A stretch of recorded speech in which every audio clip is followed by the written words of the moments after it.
प्रिय भक्तों, एक बार एक प्रोफेसर एक यूनिवर्सिटी में एक्सपेरिमेंट दिखाने गए। वो अपने साथ कांच का एक खाली जार लेकर गए और जैसे ही क्लासरूम में गए उस जार को टेबल पे रखा और बच्चे भी बड़े उत्साहित होकर देखने लगे कि हर बार तो सर सिंपल एक्सपेरिमेंट दिखाते हैं पर आज कुछ यूनिक दिखाने वाले हैं। तो अपने साथ प्रोफेसर एक कांच का खाली जार लेकर आए और एक कांच के जार में बड़े बड़े पत्थर भर के लाए, दूसरे कांच के जार में छोटे छोटे पत्थर भर के लाए और तीसरे कांच के जार में वो छनी हुई सैंड भर के लाए, छनी हुई रेत भर के लाए और टेबल पे रखवा दिया। तो कांच के खाली जार को उठाया, बच्चों बताओ ये खाली है कि भरा हुआ है? बच्चे बोले सर खाली है।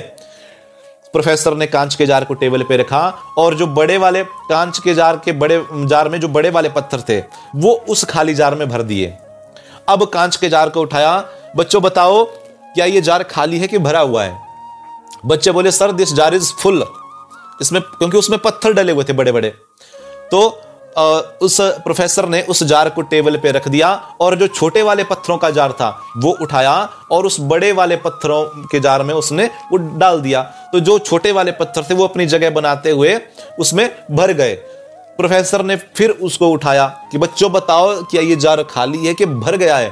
बोले sir this jar is completely full, पूरा भर चुका है। प्रोफेसर ने फिर उस कांच के जार को नीचे रखा और जो छनी हुई सैंड थी, जो रेत थी, रेत के जार को उठाया और उस जार में डाल दिया।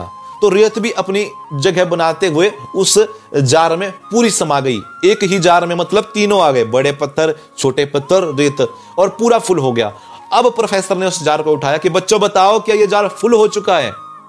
बोले हाँ सर ये कंप्लीट फुल है। अब सर बोले बेटा ये जो खाली जार में लाया था, देखो देखो भक्तों ये कहानी हमें क्या शिक्षा दे रही है कि ये जो खाली जार था ये हम सबका जीवन है, दिस इज आवर लाइफ। अब उसमें हमने बड़े बड़े पत्थरों को डाल दिया। ये बड़े पत्थर क्या हैं? बोले हमारे लाइफ के मोस्ट इंपॉर्टेंट चीजें। मोस्ट इंपॉर्टेंट हमारी लाइफ में क्या क्या होता है? हमारी फैमिली और हमारा शरीर स्वस्थ रहे, ये सबसे इंपॉर्टेंट होता है हमारे लिए इस संसार में, जीवन में। और दूसरे वाले जो छोटे वाले पत्थर थे ये वो लोग हैं जो हमारी लाइफ में इंपॉर्टेंट भी हैं, यूजफुल भी हैं और अनयूज भी हैं, मतलब कुछ खास मायने नहीं रखते। तो और जो तीसरी जो रेत थी वो बिल्कुल यूजलेस चीजें थी हमारी लाइफ की। तो अब वो एक ही जार में आ गई। पहले बड़े पत्थर डाले जार में, फिर छोटे पत्थर, फिर रेत डाली। तो प्रोफेसर ने समझाया कि ये जो खाली जार में लाया था ये हमारा जीवन है और इसमें हमने अगर अपनी इंफॉर्मेटिव चीजें अगर डाल दी, यानी बड़े बड़े पत्थर डाल दिए जो कि बहुत अच्छी अच्छी चीजें हमारे जीवन की, हमारी फैमिली, भगवान का भजन करना और हमारे लिए मतलब जो यूजफुल है, हमारा शरीर स्वस्थ, वो हमने डाल दिया तो फुल हो गया।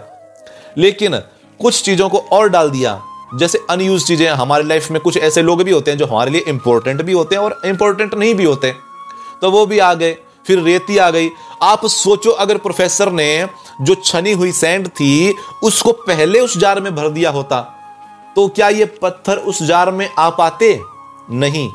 बस हम लोग भी जीवन में यही गलती करते हैं, जो यूजलेस चीजें हमारे जीवन की हैं उनको हम अपने इस जीवन में भर देते हैं और जो जरूरी चीजें हैं उनको बाहर कर देते हैं। इसलिए ऐसा नहीं करना है। अपने लाइफ में सबसे पहले हमें जो जरूरी चीजें हैं उनको अपने जीवन में लाइए। अपनी फैमिली को, भगवान का भजन करना, उसके बाद अपना शरीर स्वस्थ रहे, इनको सबसे पहले ध्यान दीजिए। फिर उसके बाद आप ध्यान दीजिए जो आपके फ्रेंड्स हैं या कोई भी अदर चीजें, उनको अगर जरूरी हैं तो फिर उनके लिए समय निकालिए, अगर जरूरी है तो नहीं है तो ठीक है।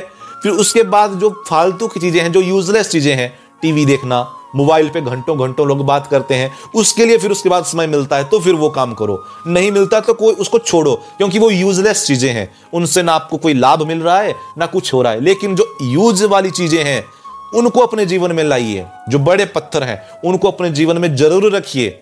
उसके बाद जो फालतू जो लोग आपकी लाइफ में जरूरी हैं तो उनको टाइम दीजिए, मिल जाता है टाइम तो दीजिए, अगर नहीं मिलता तो कोई बात नहीं। तो इस कहानी से हम ये शिक्षा लेते हैं कि अपने जीवन में जो हमारे लिए जरूरी है, जिससे हमें लाभ मिलेगा, हमारा शरीर स्वस्थ रहेगा, हमारी फैमिली खुश रहेगी, हमें वो चीजें सबसे पहले जीवन में लानी चाहिए। श्री बाला कामेश्वर धाम की जय। श्री सद्गुरुदेव भगवान की जय।